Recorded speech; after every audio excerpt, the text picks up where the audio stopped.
The zampoña, a type of flute among the wind instruments. Introduction. The tunes included in this record are mainly interpreted with panpipes after the Greek god Pan. The instrument is known by different names, such as zampoña, siku or antara, depending on its origin, whereas the term zampoña comes from Latin. Siku and antara, which belong to the Andean culture, are of Aymara and Quechua origin respectively. Description. The zampoña or panpipes is made up of a number of reeds or whistles of graduated lengths, closed at the bottom end and bound together raft fashion. It is held vertically and played by blowing downward through the open ends of the top of the reeds or whistles. Different versions of the zampoña can be found in all 5 continents. Although they have different characteristics due to the cultural context in which they developed, all versions also have common elements, not only in the way in which they are made, but also in the social role they fulfill, always associated to ceremonies, rituals, magic powers, love spells and the like. Classification. In the general classification of musical instruments, the zampoña is classified as a wind instrument. The wind instruments have 2 essential characteristics. 1, an open cylindrical tube or pipe that encloses an air column produced by the breath of the player. 2, a thin piece of cane or metal inserted into the tube or pipe that sets in vibration the air column, thus producing sound. The vibration of the column of air may be produced, in the case of the trumpet, by the player blowing through pressed lips, in the case of the clarinet, by the oscillation of a single reed, or of a double reed in the case of the oboe, or by the passage of air through the sharp-edged end of the flute. It is precisely the way in which the air column is set in vibration, that is, the way in which sound is produced, that differentiates the wind instruments. The Flute Family. Flutes are classified according to the type of mouthpiece. Vertical or straight when the upper hole is used as the mouthpiece, as in the case of the zampoña. Cross flutes, when the mouth hole is open on the side. Fipple flutes, when they are provided with a fipple in the end through which the air is blown. In all cases, sound is produced when the player directs the breath across the flue-shaped end of the mouthpiece. It can be said, therefore, that this sharp endpiece is the fundamental characteristic of all flutes. Origins. The flute is one of the most ancient instruments that we know of. Flutes have been made of animal tibia, human bones, ivory, clay, stone, reeds, metal and wood. Fipple flutes predate both vertical and cross flutes. Rudimentary whistles made of bone that emitted a single sound have been recorded from around 25,000 years BC. Some 5,000 years later, these whistle finds are widespread. By then, they had small side openings, which may have been finger holes. Some 15,000 years BC, this archaic whistle had already become widespread, replacing earlier versions. Around 2,500 years BC, flutes already had characteristics very similar to present-day flutes. 2 flute families, the straight and the cross flutes, are known to have been widely used by the different Mesopotamian civilizations. Use and attributes in different civilizations. The use and conception of flutes by different civilizations have changed over time. In ancient civilizations, the instrument is linked to the phallus, to fertility, life and resurrection. Playing the flute is part of innumerable phallic and fertility ceremonies. Before being sacrificed, Aztec slaves played bone flutes. Archaeologists have often found flutes buried with mummies or skeletons. Very likely they were amulets for resurrection. The Todas, one of the tribes of southeastern India, that neither make or play the flute, use flutes made by a neighbouring people as amulets to ensure their dead a happy resurrection. As well as to life and death, the flute is also associated to love. The young Chayan men played the flute because it had special powers when courting the young women. In Europe, when young males were serenading at night, only the flute was prohibited because it was believed that it was bad for young women to hear the flute being played at night. Wherever they exist, panpipes are associated to love spells. According to the legend, the Greek god Pan fell in love with Syrinx, a nymph that lived in the forest dancing and hunting with her bow and arrow. One day the god pursued her as far as the river Ladon, at the banks of which, feeling threatened, Syrinx called on the naiads to help her. The nymphs transformed her into a reed. Heartbroken, Pan noticed that the wind's breath was making the reeds whistle, and he thought it was Syrinx sighing. Pan decided to cut reeds of different sizes and join them together with wax, thus making a syrinx, flute, to play it when passion and desire possessed him. Preserved in Diana's grotto after Pan's death, the sounds of the syrinx would prove the virginity of a young woman shut within the grotto.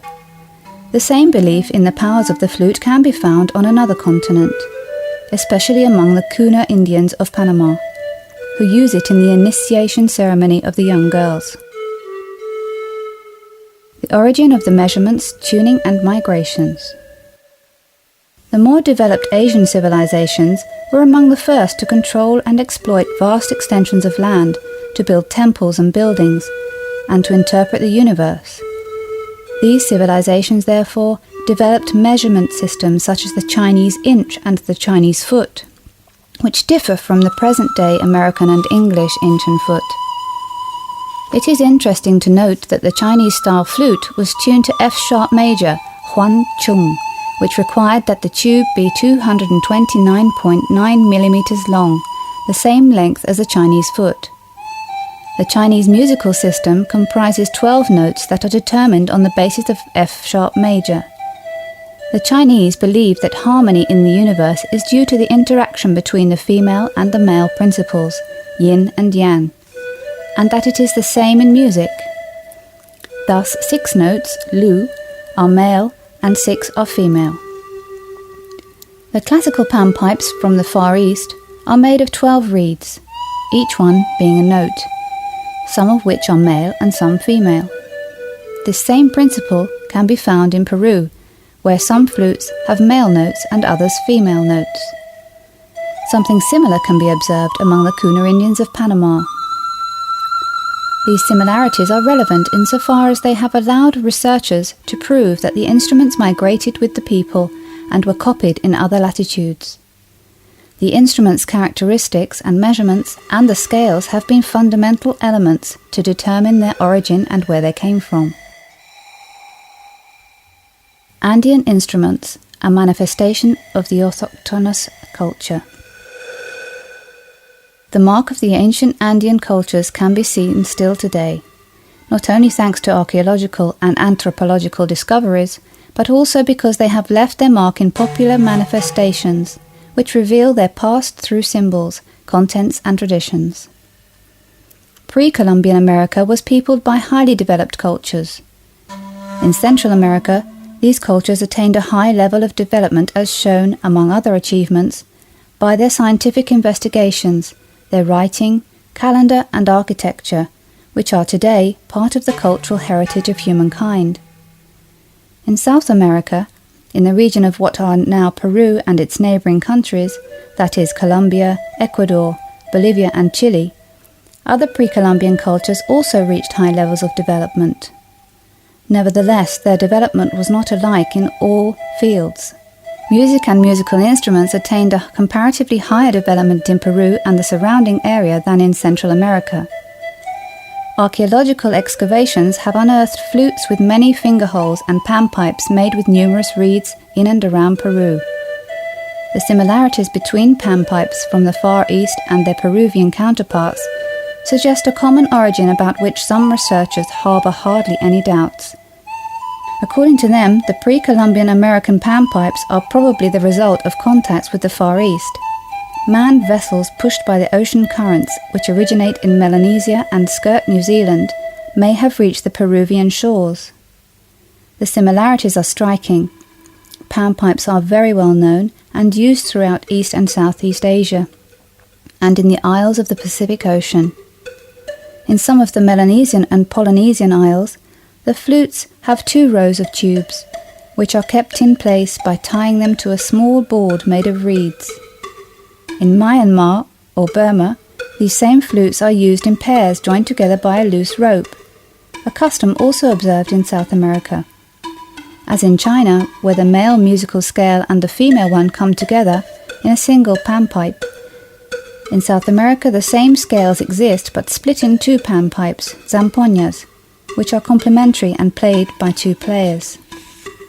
Some researchers, however, do not share the aforementioned hypothesis as to the origin of the panpipes, and suggest that the origin of these flutes and their characteristics may be the heritage of a social group as yet undiscovered. In any case, what we do know is that these flutes are pre-Columbian, as are their pentatonic scales.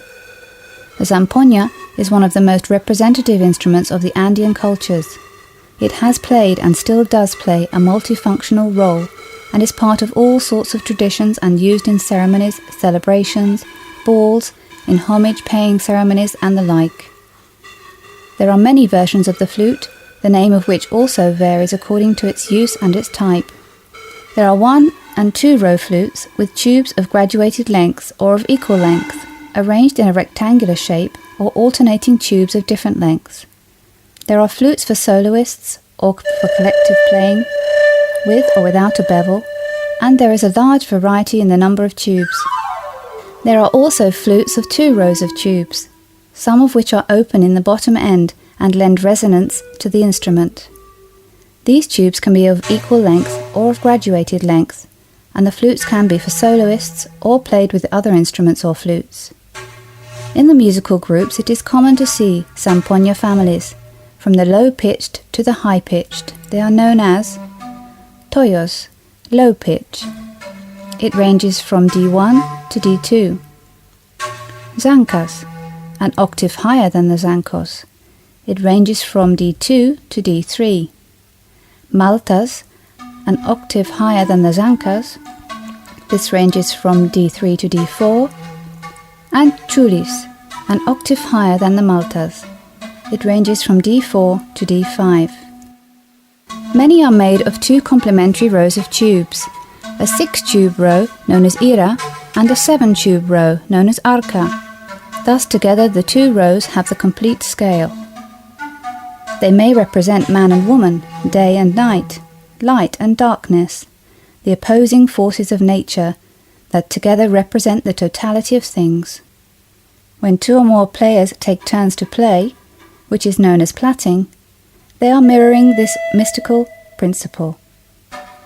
The Peruvian National Institute of Culture has undertaken a study into the variety and quantity of musical instruments, their classification and details about their characteristics, how they are made, and their geographical spread.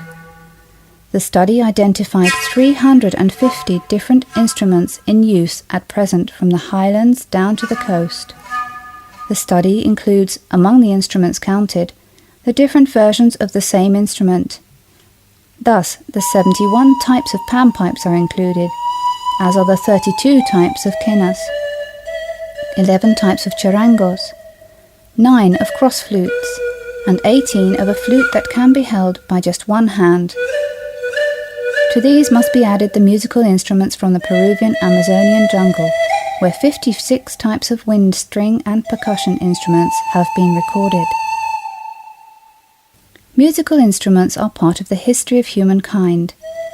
They have lived and still live among us. They develop, change and adapt to different eras and to the existential needs of human beings.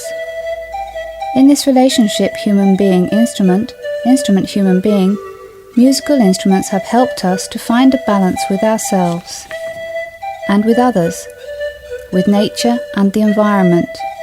We have moulded and still mould musical instruments, and this creative pursuit also moulds us. Musical instruments will always be among us, and they shall forever inhabit the heart of human beings.